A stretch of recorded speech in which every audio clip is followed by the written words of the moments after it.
नमस्कार। अहोई अष्टमी की आप सभी को हार्दिक शुभकामनाएं। अहोई अष्टमी का व्रत कार्तिक लगते ही अष्टमी को किया जाता है। जिस वार की दिवाली होती है, अहोई आठें भी उसी वार को पड़ती है। इस व्रत को वे स्त्रियां करती हैं जिनके संतान होती है, अथवा संतान की इच्छा रखने वाली स्त्रियां भी इस व्रत को रख सकती हैं। सायंकाल दीवार पर अष्ट कोष्ठक की अहोई की पुतली रंग भरकर बनाई जाती है। उस पुतली के पास सेई तथा सेई के बच्चों का चित्र भी बनाया जाता है, या छपी हुई अहोई अष्टमी का चित्र मंगवाकर दीवार पर लगाकर तथा उसका पूजन कर सूर्यास्त के बाद अर्थात तारे निकलने पर अहोई माता की पूजा करने से पहले पृथ्वी को पवित्र करके चौक पूर कर एक लोटा जल भरकर एक पटरे पर कलश की भांति रखकर पूजा की जाती है। अहोई माता का पूजन करके माताएं कहानी सुनती है। अहोई अष्टमी की पहली कथा। एक नगर में एक साहूकार रहा करता था। उसके 7 लड़के थे। एक दिन उसकी स्त्री खदाने में मिट्टी खोदने के लिए गई और ज्यों ही उसने जाकर वहां कुदाली मारी, त्यों ही सेही के बच्चे कुदाल की चोट से सदा के लिए सो गए। इसके बाद उसने कुदाल को स्याहू के खून से सना देखा तो उसे सेही के बच्चे मर जाने का बड़ा दुख हुआ, परंतु वह विवश थी क्योंकि यह काम उससे अनजाने में हो गया था। इसके बाद वह बिना मिट्टी लिए ही खेद करती हुई अपने घर आ गई और उधर जब सेही अपनी घुरकाल में आई तो अपने बच्चों को मरा देखकर नाना प्रकार से विलाप करने लगी और ईश्वर से प्रार्थना करने लगी कि जिसने मेरे बच्चों को मारा है उसे भी इसी प्रकार का कष्ट होना चाहिए। तत्पश्चात सेही के श्राप से सेठानी के 7 लड़के एक ही साल के अंदर समाप्त हो गए, अर्थात मर गए। इस प्रकार अपने बच्चों को असमय काल के मुंह में समाये जाने पर सेठ सेठानी इतने दुखी हुए कि उन्होंने किसी तीर्थ पर जाकर अपने प्राण गंवा देना ही उचित समझा। इसके बाद वे घर छोड़कर पैदल ही किसी तीर्थ की ओर चल दिए और खाने की ओर कोई ध्यान नहीं दिया।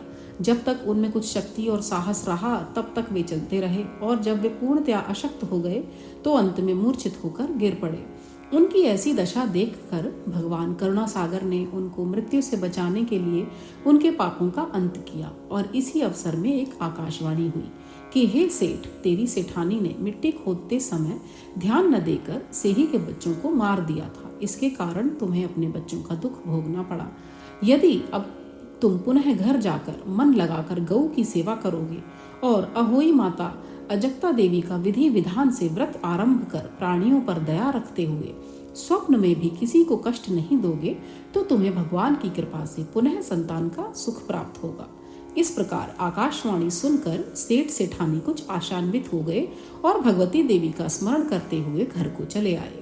इसके बाद श्रद्धा भक्ति से न केवल अहोई माता का व्रत ही किया अपितु गौ माता की सेवा करनी भी उन्होंने आरंभ कर दी तथा जीवों पर दया भाव रखते हुए क्रोध और द्वेष का सर्वथा परित्याग कर दिया। ऐसा करने के पश्चात भगवान की कृपा से वे सेठ सेठानी 7 पुत्रों वाले होकर अगणित पौत्रों सहित संसार में नाना प्रकार के सुखों को भोगकर स्वर्ग को प्राप्त हुए। इस कहानी से यह शिक्षा मिलती है कि बहुत सोच विचार के बाद भली प्रकार निरीक्षण करने पर ही कार्य को आरंभ करना चाहिए और अनजाने में भी किसी प्राणी की हिंसा नहीं करनी चाहिए। गौ माता की सेवा के साथ साथ अहोई माता अजक्ता देवी भगवती की पूजा करने से अवश्य संतान के सुख के साथ साथ संपत्ति सुख भी प्राप्त होता है। अहोई माता की दूसरी कथा। एक साहूकार था जिसके 7 बेटे 7 बहुएं तथा एक बेटी थी। दिवाली से पहले कार्तिक बदी अष्टमी को 7 बहुएं अपनी इकलौती ननद के साथ जंगल में खदान में मिट्टी खोद रही थी। वहीं स्याहू की माद थी। मिट्टी खोदते समय ननद के हाथ से सेई का बच्चा मर गया। स्याहू माता बोली कि मैं तेरी कोख बांधूंगी। तब ननद अपनी 7 भाभियों से बोली कि तुम में से मेरे बदले अपनी कोख बंधवा लो।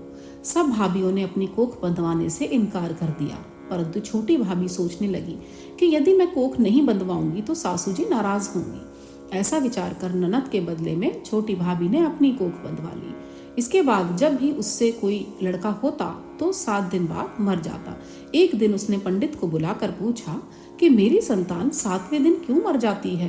तब पंडित ने कहा कि तुम सुरही गाय की पूजा करो। सुरही गाय स्याहू माता की भाईली है, वो तेरी कोख छोड़े तब तेरा बच्चा जिएगा। इसके बाद वह बहू प्रातःकाल उठकर चुपचाप सुरही गाय के नीचे सफाई आदि कर जाती। गौ माता बोली कि आजकल कौन मेरी सेवा कर रहा है, सो आज देखूंगी। गौ माता खूब तड़के उठी। क्या देखती हैं कि एक साहूकार के बेटे की बहू उसके नीचे सफाई आदि कर रही है। गौ माता उससे बोली कि मैं तेरी सेवा से प्रसन्न हूँ, इच्छा अनुसार जो चाहे सो मांग ले। तब साहूकार की बहू बोली कि स्याहू माता तुम्हारी भाईली हैं और उसने मेरी कोख बांध रखी है, सो मेरी कोख खुलवा दो। गौ माता ने कहा, अच्छा ठीक है। तो अब गौ माता समुद्र पार अपनी भाईली के पास उसको लेकर चली। रास्ते में कड़ी धूप थी, सो वे दोनों एक पेड़ के नीचे बैठ गई। थोड़ी देर में एक सांप आया और उसी पेड़ पर गरुड़ पंखनी का बच्चा था। सांप उसको डसने लगा। तब साहूकार की बहू ने सांप मारकर ढाल के नीचे दबा दिया और बच्चे को बचा लिया। थोड़ी देर में गरुड़ पंखनी आई तो वहां खून पड़ा देखकर साहूकार की बहू को चोंच मारने लगी। तब साहूकारनी बोली कि मैंने तेरे बच्चे को नहीं मारा, बल्कि सांप तेरे बच्चे को डसने आया था। मैंने तो उससे तेरे बच्चे की रक्षा की है।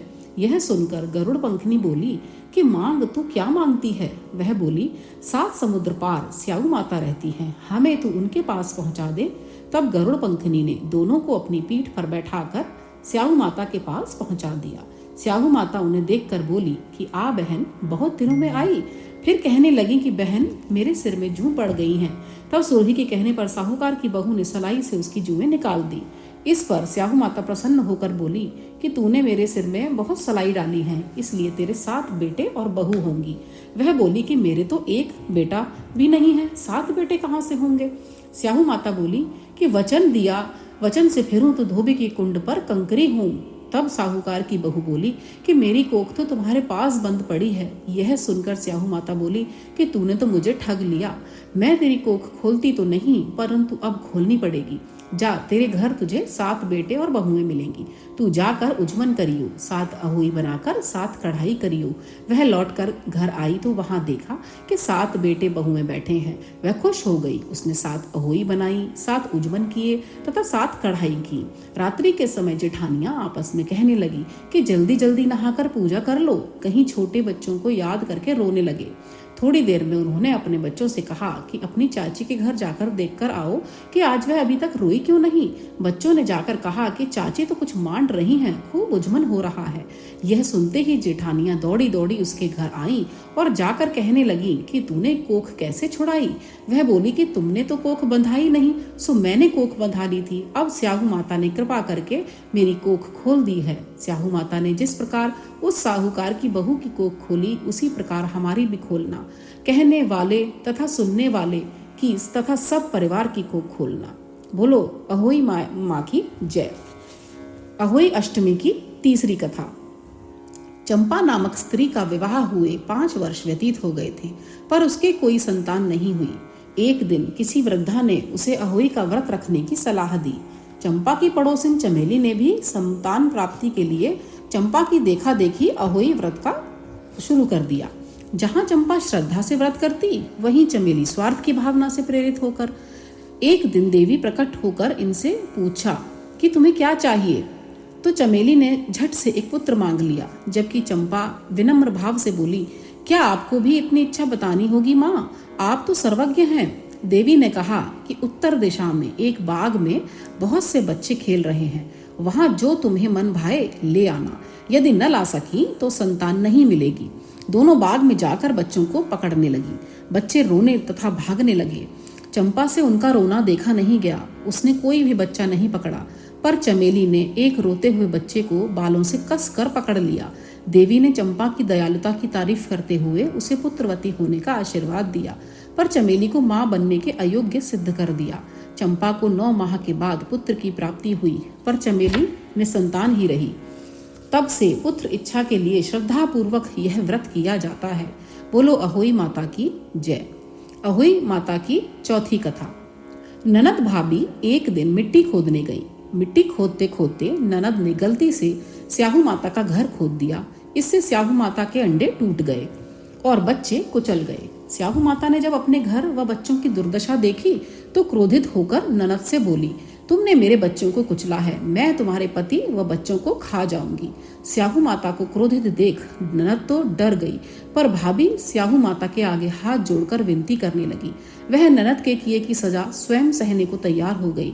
तब स्याऊ माता बोली कि मैं तेरी कोख व मांग दोनों हरूंगी। इस पर भाभी बोली कि माँ, मेरा इतना कहना मान लो, कोख चाहे हर लो पर मेरी मांग न हरना। स्याहू मान गई। समय बीतता गया। भाभी के पहला बच्चा पैदा हुआ। शर्त के अनुसार भाभी ने अपनी संतान स्याहू माता को दे दी। इस प्रकार एक एक करके 6 संतानें स्याहू माता ले गई। वह 6 पुत्रों की मां बनकर भी निस्संतान रही।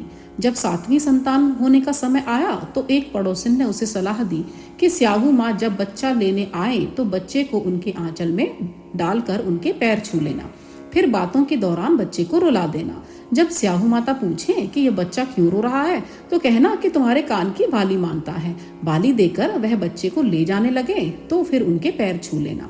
यदि वे पुत्रवती होने का आशीर्वाद दें तो बच्चे को मत ले जाने देना। 7वीं संतान भी हुई। स्याहू माता उसे लेने आई। पड़ोसिन द्वारा बताई विधि से उसने बच्चे को स्याहू माँ के आंचल में डाल दिया। फिर बातें करते करते बच्चे को चुटकी काट ली। बालक रोने लगा। जब स्याहू माता ने उसके रोने का कारण पूछा तो भाभी बोली कि तुम्हारे कान की बाली मांगता है। स्याहू माता ने कान की बाली उसे दे दी। जब वे चलने लगी तो भाभी ने पुनः पैर छू लिए। स्याहू माता ने उसे पुत्रवती होने का आशीर्वाद दे दिया। तब भाभी ने स्याहू से बोला कि अपना बच्चा मांगा और कहने लगी कि पुत्र के बिना पुत्रवती कैसे बनूंगी। स्याहू माता ने अपनी हार मान ली तथा कहने लगी कि मुझे तुम्हारे पुत्र नहीं चाहिए, मैं तो तुम्हारी परीक्षा ले रही थी। यह कहकर स्याहू ने अपनी लट फटकारी तो 6 पुत्र पृथ्वी पर आ पड़े।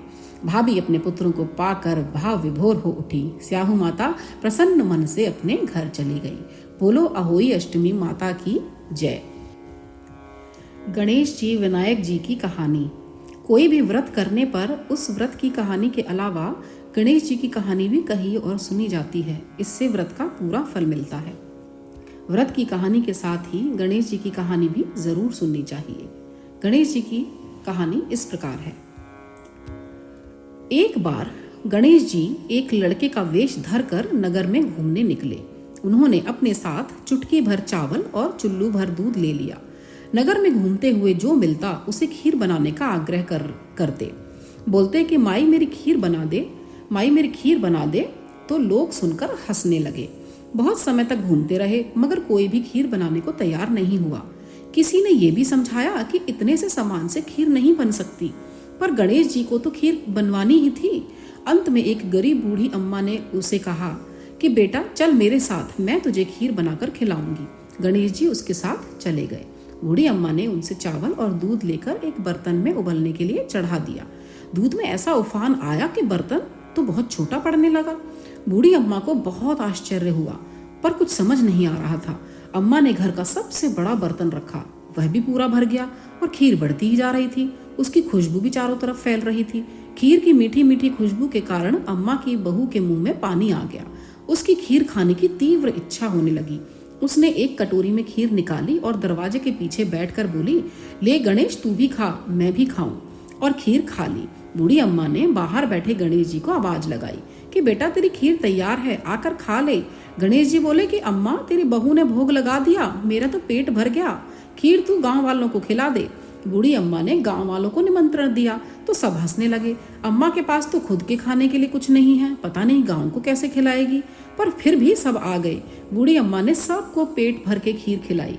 ऐसी स्वादिष्ट खीर उन्होंने आज तक नहीं खाई थी। सभी ने तृप्त होकर खीर खाई, लेकिन फिर भी खीर खत्म नहीं हुई, भंडारा भरा ही रहा। हे गणेश जी महाराज, जैसे खीर का भगोना भरा रहा वैसे ही हमारे घर का भंडार भी सदा भरा रहे। बोलो श्री गणेश जी महाराज की जय।